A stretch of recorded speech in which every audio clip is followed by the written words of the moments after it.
Hi friends, आज हम इस वीडियो में बताने जा रहे हैं हिस्ट्री का क्लास 12 का फर्स्ट चैप्टर का वीवीआई प्रश्न जो आपके एग्जाम के लिए सही साबित होंगे। तो चलिए शुरू करते हैं। फर्स्ट नंबर हमारा क्वेश्चन है, हड़प्पा सभ्यता की मोहरें किस चीज़ की बनी हुई है? तो इसका सही आंसर हो जाएगा सेल खड़ी। हड़प्पा सभ्यता की मोहरें सेल खड़ी की बनी हुई थी। दूसरा नंबर हमारा प्रश्न है, बनमाली किस राज्य में स्थित है? बनमाली किस राज्य में स्थित है? तो इसका सही आंसर हो जाएगा हरियाणा। तीसरा नंबर प्रश्न हमारा है, लोथल किस नदी के किनारे स्थित है? लोथल किस नदी के किनारे स्थित है? तो इसका सही आंसर हो जाएगा भोगवा नदी के किनारे स्थित है। सिंधु घाटी निवासियों को किस धातु का ज्ञान नहीं था? तो सिंधु घाटी के निवासियों को किस धातु का ज्ञान नहीं था? तो इसका सही आंसर हो जाएगा लोहा। देखिए एग्जाम में कैसे पूछते हैं, इसमें सोना भी दे देगा, चांदी भी दे देगा, तांबा भी, लेकिन ये सब का भी उपयोग नहीं हुआ था, सिर्फ कांसा का उपयोग हुआ था। लेकिन आपको लोहा इसमें मारना है। सिंधु घाटी निवासियों को किस धातु का ज्ञान नहीं था? तो लोहा का ज्ञान नहीं था। चलिए पांचवा नंबर प्रश्न हमारा है, हड़प्पा सभ्यता किस युग की सभ्यता है? तो यह कांस्य युगीन सभ्यता था, क्योंकि इस सभ्यता में ज्यादातर कांसे का उपयोग किया जाता था। छठा नंबर हमारा प्रश्न है, हड़प्पा संस्कृति आधारित किस पर थी? पूछ रहा है हड़प्पा संस्कृति किस पर आधारित थी? तो इसका सही आंसर हो जाएगा व्यापार पर। हड़प्पा संस्कृति किस पर आधारित थी? व्यापार पर ज्यादातर। चलिए सातवां नंबर प्रश्न हमारा है, हड़प्पा सभ्यता के लोग उपासना करते थे, किसकी उपासना करते थे? तो ये हम सभी को पता है कि मातृ देवी की उपासना किया जाता था। हड़प्पा सभ्यता का स्वरूप कैसा था, मतलब उसका आकार कैसा था? हड़प्पा सभ्यता का तो उसका आकार कैसा था? शहरी सभ्यता था, इसलिए उसको हम नगरीय सभ्यता भी कहते हैं, क्योंकि हड़प्पा सभ्यता एक सुनियोजित ढंग से उसको बनाया गया था, पूरा नियम के अनुसार। मतलब नालियों की व्यवस्था इस प्रकार थी, सड़कें एक दूसरे पर समकोण पर काटती थी। इस सब कारणों के कारण हम कह सकते हैं हड़प्पा सभ्यता एक शहरी सभ्यता थी। चलिए हमारा नौवां नंबर प्रश्न है, हड़प्पा सभ्यता का सबसे बड़ा नगर कौन था? तो ये हमारा सबसे बड़ा नगर कौन था? मोहनजोदड़ो, जिसकी खोज हुआ था 1922 ईस्वी में। और किसने किया था? हड़प्पा सभ्यता की मोहनजोदड़ो की खोज किसने किया था? राखल दास बनर्जी के द्वारा मोहनजोदड़ो की खोज किया गया था। तो चलिए 10वां नंबर प्रश्न हमारा है, हड़प्पा सभ्यता की सर्वप्रथम खोज किसने किया था? तो इसका खोज किसने किया था? दयाराम साहनी ने। चलिए 11वां नंबर प्रश्न हमारा है, हड़प्पा किस नदी के किनारे स्थित है? हड़प्पा किस नदी के किनारे स्थित है? तो यह हो जाएगा सिंधु नदी के किनारे, रावी नदी के किनारे हड़प्पा। और वही मोहनजोदड़ो पूछेगा तो सिंधु नदी हो जाएगा। मोहनजोदड़ो किस नदी के किनारे स्थित है? तो वह सिंधु नदी के किनारे स्थित है, सिंधु नदी। वही हड़प्पा किस नदी के किनारे स्थित है? तो उसका हो जाएगा रावी नदी के किनारे। चलिए 12वां नंबर प्रश्न हम देखते हैं, हड़प्पा सभ्यता की सबसे महत्वपूर्ण विशेषता क्या थी? हम आपको आगे भी बता चुके हैं कि हड़प्पा सभ्यता की सबसे महत्वपूर्ण विशेषता क्या थी, कि नगर योजना व वास्तुकला।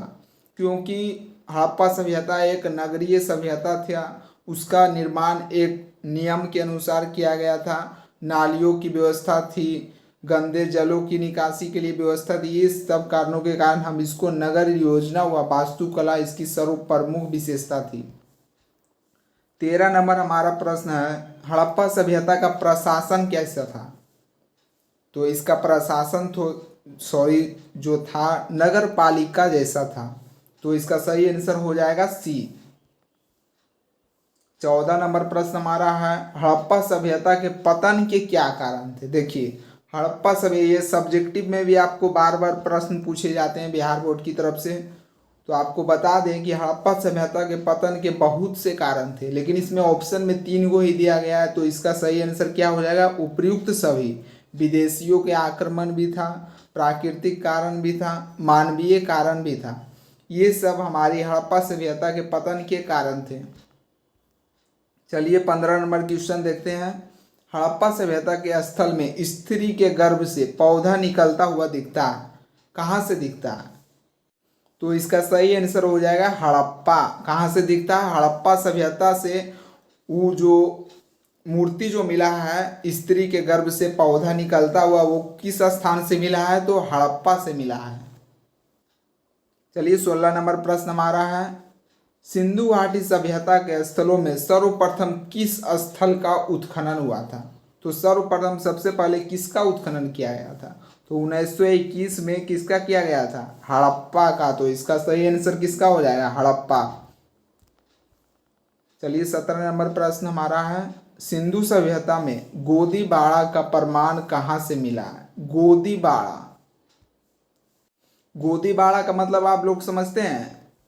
तो इसका मतलब हो जाएगा गोदीबाड़ा मतलब कि बंदरगाह। तो बंदरगाह का प्रमाण कहाँ से मिला है? तो इसका प्रमाण जो मिला है लोथल से मिला है, लोथल।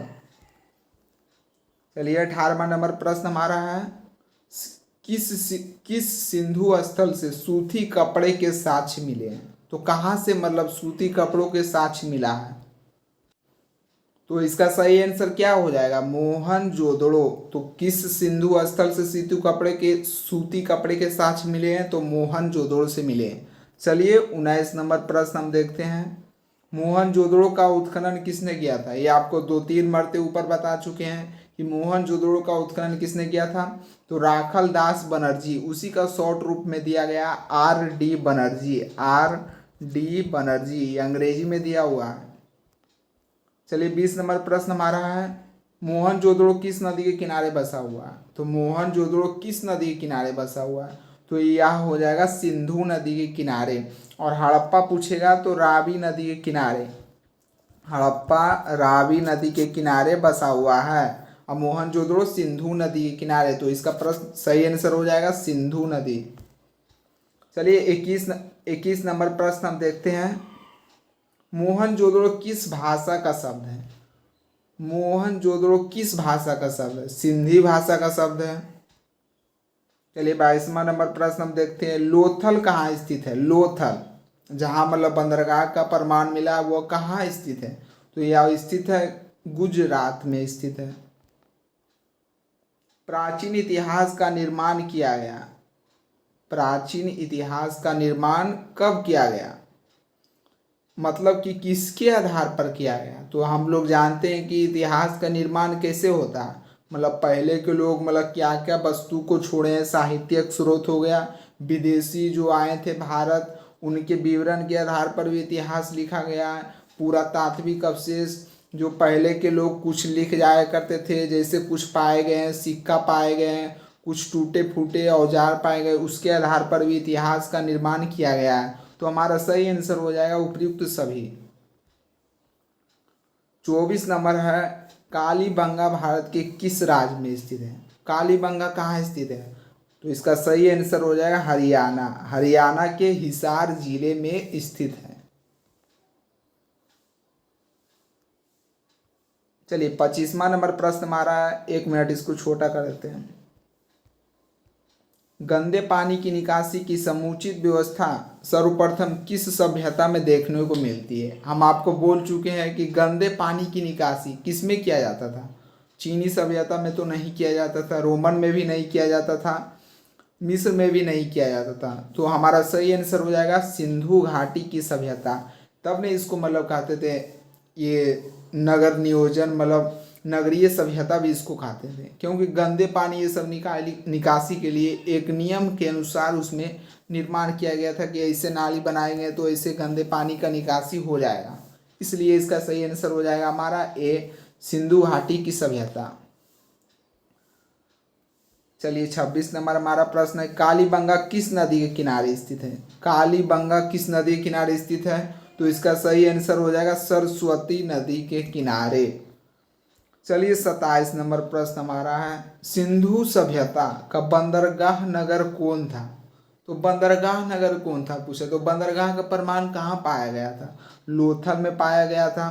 तो इसका सही आंसर हो जाएगा लोथल। चलिए 28 नंबर प्रश्न हमारा है, सिंधु सभ्यता में नर्तकी की मूर्ति कहाँ से मिली है। नर्तकी की मूर्ति पूछ रहा है, तो इसका मूर्ति जो मिला है मोहनजोदड़ो से मिला है। इसका सही आंसर हो जाएगा मोहनजोदड़ो। 29 नंबर हमारा प्रश्न है, सिंधु सभ्यता का किस देश के साथ व्यापारिक संबंध नहीं था। तो इसका सही आंसर हो जाएगा चीन। आप लोग चीन ही मारिएगा, क्योंकि एग्जाम में मतलब ऐसा ऐसा ऑप्शन दे देता है कि बच्चे लोग कंफ्यूज में पड़ जाते हैं, इसलिए ये सब के फेरा में आप नहीं रहिएगा। इसका सही आंसर हो जाएगा चीन की सभ्यता। सिंधु वासियों के प्रमुख देवता कौन थे। सिंधु वासियों के प्रमुख देवता कौन थे। तो हम सभी को पता है कि पशुपति महादेव थे। सिंधु वासियों के प्रमुख देवता कौन थे, तो पशुपति महादेव थे। चलिए 21 नंबर प्रश्न हमारा है, सिंधु घाटी सभ्यता का कौन सा स्थल मृतकों का टीला कहा जाता है या जाना जाता है। तो इसका सही आंसर हो जाएगा मोहनजोदड़ो। मोहनजोदड़ो का अर्थ ही होता है मृतकों का टीला। चलिए 32 नंबर प्रश्न हमारा है, सिंधु घाटी सभ्यता का कौन सा स्थल सिंध का बाग कहा जाता था। तो इसका सही आंसर हो जाएगा मोहनजोदड़ो। मोहनजोदड़ो में जो उपजाऊ जमीन होता था उसी को सिंध का बाग कहा जाता था, क्योंकि वहाँ बहुत ही उपजाऊ भूमि थी। इस कारण से उसको हम सिंध का बाग भी कहते थे। उस जमीन को यह जमीन का नाम था सिंध का बाग, तो इसलिए इसका सही आंसर हो जाएगा मोहनजोदड़ो। सिंधु सभ्यता का समाज कैसा था पूछ रहा है, सिंधु सभ्यता का समाज कैसा था। वहाँ मातृसत्तात्मक था या पितृसत्तात्मक था, मतलब कौन सा प्रधान था, पिता का प्रधान था या माता का प्रधान था। तो इसका सही आंसर हो जाएगा मातृसत्तात्मक, मतलब माता का प्रधान था। लेकिन अब पितृसत्तात्मक है जो आधुनिक युग जो चल रहा है अभी फिलहाल। चलिए 34 नंबर प्रश्न हमारा है, सिंधु घाटी सभ्यता किसके समकालीन नहीं मानी जाती थी। तो आपको पहले ऊपर नंबर प्रश्न बता चुके हैं कि चीन की सभ्यता मारिएगा, क्योंकि चीन की सभ्यता इसके समकालीन नहीं मानी जाती है। मिस्र की सभ्यता के साथ व्यापार था, मेसोपोटामिया के साथ भी व्यापार था, क्रीट की सभ्यता के साथ भी व्यापार था, लेकिन चीन की सभ्यता के साथ व्यापार नहीं था। इसलिए हमारा सही प्रश्न हो जाएगा चीन की सभ्यता। सिंधु घाटी सभ्यता किसके समकालीन नहीं मानी जाती है, तो चीन की सभ्यता के समकालीन नहीं मानी जाती है। सिंधु सभ्यता का क्षेत्रफल किस आकार का था, या आयताकार था या वर्गाकार था या वृत्ताकार था या त्रिभुजाकार था। तो इसका सही आंसर हो जाएगा त्रिभुजाकार। सिंधु सभ्यता का क्षेत्रफल कैसा था, तो त्रिभुजाकार था। और इसी में जो मोहनजोदड़ो में जो अनागार पाया गया है वो चतुर्भुज आकार का था, जो सर्वप्रमुख ये स्मारक था। अनागार जो मतलब अनाज रखने के लिए लोग प्रयोग करते थे। 36 नंबर प्रश्न हमारा है, किस सिंधु स्थल में महिला और पुरुषों को एक साथ दफनाया गया है। तो कहाँ मतलब एक साथ दफनाया जाता था। तो इसका सही आंसर हमारा हो जाएगा रोपड़। रोपड़ में एक साथ महिला और पुरुषों को एक साथ ही दफना दिया जाता था। तो इसका सही आंसर हो जाएगा रोपड़। चलिए 37 नंबर प्रश्न हम देखते हैं, सिंधु सभ्यता में विशाल स्नानागार के अवशेष कहाँ से पाए गए हैं। तो विशाल स्नानागार जो पाए गए हैं वो मोहनजोदड़ो से पाया गया, जिसका आकार चतुर्भुजाकार था। कैसा आकार था, तो चतुर्भुजाकार का था सिंधु सभ्यता में। तो इसका सही आंसर हो जाएगा मोहनजोदड़ो। और एग्जाम में पूछे कि सिंधु सभ्यता में जो अनागार पाया गया है मोहनजोदड़ो में वो किस आकार का था, तो चतुर्भुजाकार था। कैसा आकार, तो चतुर्भुजाकार। देखिए आपको एक ही प्रश्न में पूरा बेसिकली तरीके से आपको बता रहे हैं ताकि आप लोग कंफ्यूज में ना पड़े। सिंधु सभ्यता 38वां नंबर प्रश्न हमारा है, सिंधु सभ्यता का जुड़वा राजधानी थी कौन थी। तो हड़प्पा और मोहनजोदड़ो। हड़प्पा और मोहनजोदड़ो। तो इसका सही आंसर हो जाएगा सी, हड़प्पा और मोहनजोदड़ो। चलिए 39 नंबर प्रश्न हमारा है, राखलदास बनर्जी को मोहनजोदड़ो के अवशेष किस वर्ष मिले थे? राखलदास बनर्जी ने मोहनजोदड़ो के अवशेष कब उसे प्राप्त हुआ? तो कब प्राप्त हुआ था? तो 1922 में। 1921 में तो दयाराम साहनी ने हड़प्पा की खोज किए थे और 1922 में राखलदास बनर्जी ने। तो इसका सही आंसर क्या हो जाएगा? इसका सही आंसर हो जाएगा सी, 1922। चलिए 40 नंबर है, हल से जुते हुए खेत के साक्ष्य कहाँ से मिले हैं? तो हल से जुता हुआ खेत का साक्ष्य कहाँ से मिला है? तो इसका सही आंसर हो जाएगा कालीबंगा। कहाँ से मिला है? तो कालीबंगा में हल से जुते हुए खेत का साक्ष्य मिला है। ये बोर्ड एग्जाम में बहुत बार ये मतलब प्रश्न पूछे जा चुके हैं। आप इसको छोड़िएगा मत, इसे याद जरूर करते जाइए ताकि आपको याद हो जाएगा। आप एग्जाम में बैठिए तो आप यूं ही मतलब जो कहते हैं ना, मतलब यूं ही मतलब ऑप्शन देखते ही आप उसे टिक मार दीजिए। चलिए 41 नंबर प्रश्न हमारा, पशुपति महादेव की मुहर निम्न में से कौन सा जानवर नहीं पाया गया है? तो उस पर कौन सा जानवर उस पर नहीं पाया गया है? तो पशुपति महादेव की मुहर में शेर का आकार जो मतलब फिगर होता है वो नहीं पाया गया। तो इसका सही आंसर हो जाएगा शेर। अब शेर ले आके आ जाइएगा। किस स्थान से शतरंज की तरह खेल के प्रमाण प्राप्त हुए हैं? किस स्थान से? तो इसका सही आंसर हो जाएगा लोथल। किस स्थान से? लोथल से शतरंज की तरह खेल के प्रमाण प्राप्त हुए हैं। चलिए 43 नंबर प्रश्न हमारा है, राय बहादुर दयाराम साहनी ने कहाँ उत्खनन किया था? तो ये हम सभी को पता है कि हड़प्पा में किए थे। और कब किए थे? 1921 में किए थे। ये सब आपको पूरा मुजबानी याद हो जाना चाहिए कि आप कोई भी पूछे तो तुरंत आप उसका जवाब दे दें। चलिए 44 नंबर प्रश्न हमारा है, मोहनजोदड़ो की खोज 1922 में किसने किया था? तो किसने किया था? राखलदास बनर्जी के द्वारा मोहनजोदड़ो की खोज 1922 में किया गया था। चलिए इतना ही 42 नंबर क्वेश्चन है। अगर यह वीडियो अच्छी लगी हो तो इसे सब्सक्राइब जरूर कर लें ताकि आपको ऐसे अच्छी अच्छी नोट्स आपको मिलते रहे। धन्यवाद।